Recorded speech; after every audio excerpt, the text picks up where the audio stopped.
Izstāstīšu kādu, savā ziņā kuriozu gadījumu, kas notika pirms dažām dienām, kad devos pastaigā tuvāk dabai esot un pamanīju kādas divas meitenes bīstamā vietā.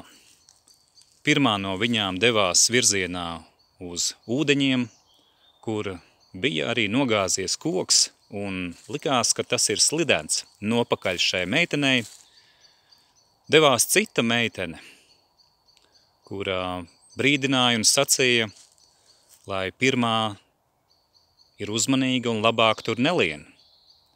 Bet pirmā, kā jau tas bērniem dažkārt gadās, nesadzirdēja, vai arī darīja pa savam. Ejot garām, es pie sevis nodomāju, bērni maziņi izskatījās 14-gadīgi vai 15-gadīgi no malas, tā nopratu, un domāju, teikšu arī es savu vārdu, un nebūšu nevērīgs, jo neesmu vienaldzīgs.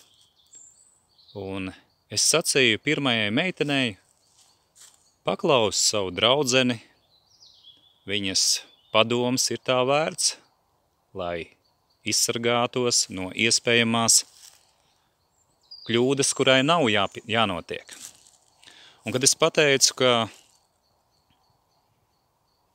lai pirmā meitene ir piesardzīga, ierunājās otrā meitene, un man par pārsteigumu izrādījās, ka tā ir viņas mamma.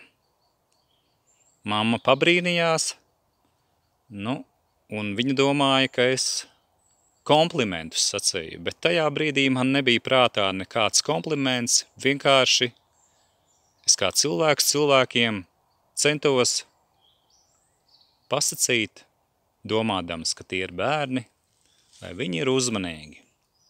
Un tā sanāca, ka izveidojās tāds kā maziņš kurios, jo uzrunājot vienu meiteni, sanāca uzrunāt arī otru netiešā veidā, un izrādījās, ka, gadījās kurios.